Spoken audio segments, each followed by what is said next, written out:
Hello दोस्तों, आज की वीडियो में जानेंगे अकबर की मृत्यु कैसे हुई थी और किसने की थी, और अकबर ने कितने युद्ध जीते थे और अकबर की मृत्यु के बाद उसके सिंहासन पर कौन बैठा था। इस पूरी जानकारी के लिए वीडियो के अंत तक जरूर बने रहें और जो न्यू यूजर है प्लीज सब्सक्राइब कर दे। चलो वीडियो शुरू करते हैं।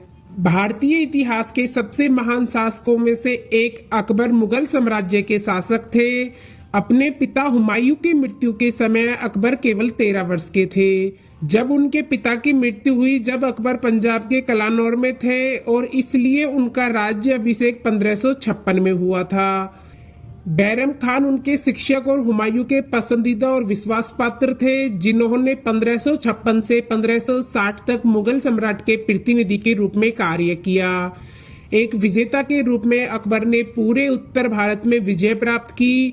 उनके शासनकाल की प्रमुख उपलब्धियों में से एक है 1556 में पानीपत की दूसरी लड़ाई। इस लड़ाई में हेमो और अफगान सेना की हार हुई थी, जो मुगल साम्राज्य के लिए गंभीर खतरा पैदा कर रहे थे। मालवा को 1562 में बाज बहादुर से जीत लिया गया था, जिसे अकबर के दरबार में मनसबदार बनाया गया।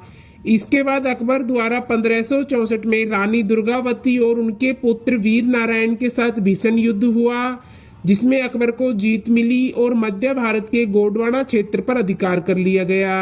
अकबर ने 1573 में मुजफ्फर शाह से गुजरात जीत लिया और अकबर ने इस जीत की याद में नई राजधानी फतेहपुर सीकरी का निर्माण किया। हल्दी घाटी के युद्ध में राणा प्रताप सिंह 1576 में मान सिंह के नेतृत्व वाली मुगल सेना से बुरी तरह हार गए थे। मेवाड़ की हार के बाद अधिकांश प्रमुख राजपूत शासकों ने अकबर की अधीनता स्वीकार कर ली थी। जलालुद्दीन मोहम्मद बाबर का पोता और हुमायूं का बेटा था। एक समय अफगानिस्तान के एक आक्रमणकारी शेर शाह सूरी ने हुमायूं से दिल्ली की गद्दी जीत ली। इसके बाद हुमायूं ने 1555 में शेर शाह सूरी की मृत्यु के 10 साल बाद फिर से दिल्ली पर कब्जा कर लिया, जिसमें उसकी सहायता ईरान के सैनिकों ने की थी। अकबर उस समय 13 वर्ष का था जब उसके पिता ने उन्हें पंजाब का गवर्नर बनाया। एक साल बाद हुमायूं की मृत्यु हो गई और उसके मंत्रियों व राज्यपालों ने देश के अधिकांश हिस्सों को आपस में बांट लिया। हेमू, एक हिंदू मंत्री, ने दिल्ली पर दावा किया, लेकिन मुगल सेना से हार गया। फिर अकबर के मुख्यमंत्री बैरम खान ने अकबर के शासनकाल को संभाला, लेकिन अकबर एक मस्त मौला युवक था और 1560 में जब अकबर 18 साल का हुआ तो उसने बैरम खान को मक्का की तीर्थ यात्रा पर भेज दिया। उस समय बैरम खान अफगानिस्तान से यात्रा करते समय मारा गया। अपने पूरे शासनकाल में अकबर ने कूटनीति, विवाह, गठबंधन और सैन्य संयोजन का उपयोग करते हुए मुगल साम्राज्य का विस्तार किया। उन्होंने राजस्थान के हिंदू राजपूत शासकों से विवाहित और मित्रता संबंध स्थापित किए। यदि वे उन्हें सम्राट के रूप में स्वीकार करते तो अकबर उनकी पूरी सहायता करते, लेकिन जहां उन्होंने विरोध होता वहां अकबर नरसंहार करते। 1562 में अकबर ने एक राजपूत राजकुमारी से विवाह का प्रस्ताव स्वीकार किया। इसके बाद राजपूत लोगों ने मुगल सल्तनत में प्रवेश करना शुरू किया और सेनापतियों और राज्यपालों के रूप में सर्वोच्च पदों पर आसीन हुए। 1573 और 1576 के बीच अकबर ने गुजरात और बंगाल को अपने साम्राज्य में शामिल किया, लेकिन अकबर की प्रमुख उपलब्धियां उसके प्रशासनिक सुधार थे, जिसने मुगल शासक के तहत 150 वर्षों के बहुधार्मिक साम्राज्य की नींव रही। औपचारिक शिक्षा की तुलना में हमेशा शारीरिक प्रदर्शन में अधिक रुचि रखने वाले वे जीवन भर अनपढ़ रहे, लेकिन बुद्धि के सभी मामलों में सक्रिय रुचि ली। अकबर ने राज्य और धर्म को अलग करने की स्थापना की और सभी धर्मों के सदस्यों के लिए सरकारी पदों को खोल दिया। उन्होंने गैर मुस्लिमों पर चुनाव कर जजिया को समाप्त कर दिया और युद्ध के कैदियों का इस्लाम में जबरन धर्म परिवर्तन किया। दीवाने अदालतों में अकबर ने गैर मुसलमानों के खिलाफ भेदभाव करने वाले कानूनों को समाप्त कर दिया। यहाँ हम अकबर के सैन्य उपलब्धियों और उसके द्वारा हासिल की गई जीतों के बारे में चर्चा करेंगे।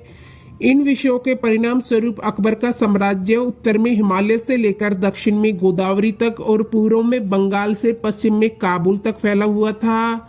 चलो जान लेते हैं उसके द्वारा जीती गई कुछ लड़ाइयों के बारे में। पानीपत का द्वितीय युद्ध बंगाल के मोहम्मद आदिल शाह के प्रधानमंत्री हेमू ने मुगल गवर्नर दर्दी बेग पर हमला किया।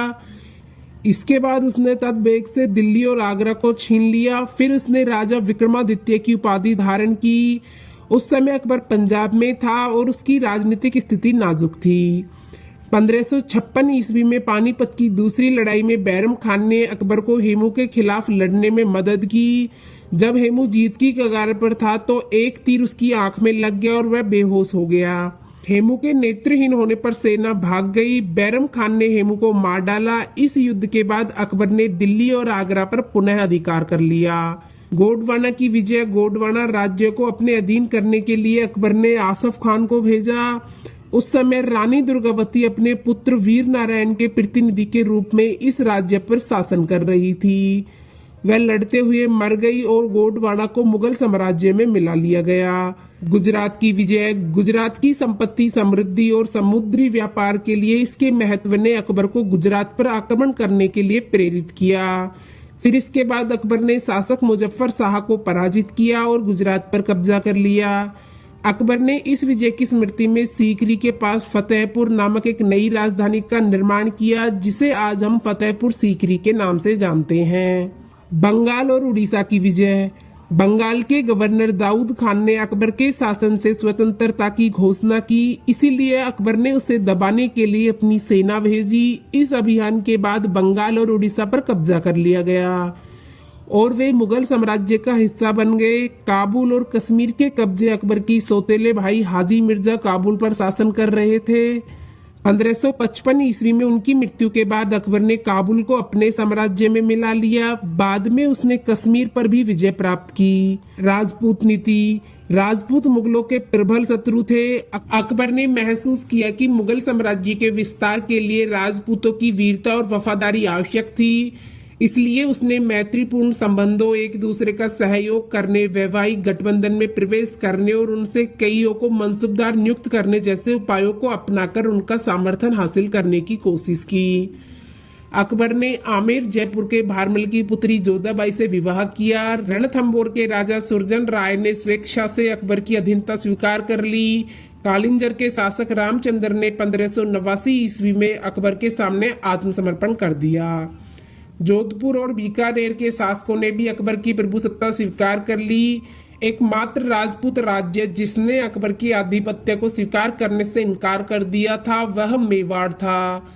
अकबर ने 1568 ईस्वी में मेवाड़ के शासक उदय सिंह को हराकर राजधानी चित्तौड़ पर अधिकार कर लिया, लेकिन उदय सिंह मरते दम तक मुगलों से लड़ते रहे। उनके पुत्र महाराणा प्रताप सिंह भी अपने पिता की मृत्यु के बाद भी लड़ते रहे।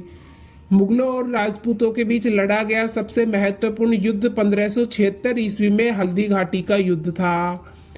इस लड़ाई में महाराणा प्रताप सिंह को भारी नुकसान उठाना पड़ा। महाराणा प्रताप की मृत्यु के बाद ही मेवाड़ पर पूरी तरह से अकबर का कब्जा हो गया था। राजपूत राजाओं को आंतरिक स्वायत्ता बनाए रखने की अनुमति थी।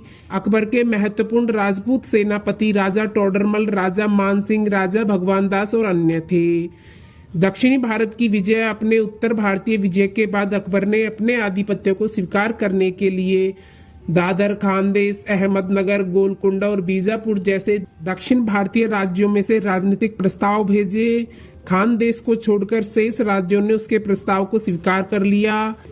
इसलिए उसने खानदेश को जीतने के लिए युद्ध का रास्ता अपनाया। 1595 ईस्वी में अहमदनगर की शासक चांद बीवी ने बहादुरी से मुगल आक्रमण का मुकाबला किया, लेकिन असफल रही। इस प्रकार अकबर ने बीदर और अहमदनगर पर विजय प्राप्त की। इस तरह धीरे धीरे अकबर ने पूरे भारत पर अपना शासन जमा लिया था और उसके शासन की जड़ें काफी मजबूत हो चुकी थी। चलो दोस्तों, जान लेते हैं अकबर की मृत्यु कैसे हुई थी। असल में अकबर को किसी ने नहीं मारा था। अकबर अपने 63वें जन्मदिन के 10 दिन बाद पेचिश की वजह से मर गया था। अकबर असल में एक महान शासक था। अपनी किशोरावस्था के बाद जलालुद्दीन मोहम्मद अकबर ने भारतीय उपमहाद्वीप के 2/3 हिस्से को एक साम्राज्य में मिलाया, जिसमें अफगानिस्तान, कश्मीर और वर्तमान में भारत और पाकिस्तान शामिल थे। अकबर भारतीय नहीं था। उनके पूर्वज मध्य एशिया के मंगोल सरदार थे और उनकी मां फारसी थी।